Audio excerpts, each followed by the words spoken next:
શિષ્યમાં જો શિષ્યતા હોય તો ગુરુ તો સામે ચાલીને આવતા હોય છે સાહેબ. જગતમાં બધું જ મળે પણ ગુરુ કૃપા મળવી ને એ છે ને બહુ દુર્લભ છે. રૂપિયો મળે, પૈસા મળે, સંપત્તિ મળે, સારા પત્ની, સારો પતિ, સારો પરિવાર, સારા પુત્રો, સારી પુત્રી, ગાડી, બંગલા, વ્યવસાય, મોટરકાર, બધી જ સુવિધા મળે પણ કોઈ સદપાત્ર ગુરુ મળવાને એ કેટલા જન્મના પુણ્ય હોય તો ગુરુ મળે.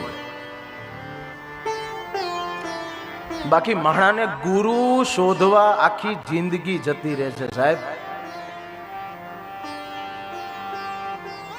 એમના દર્શન માત્રથી દુઃખ દૂર થાય છે.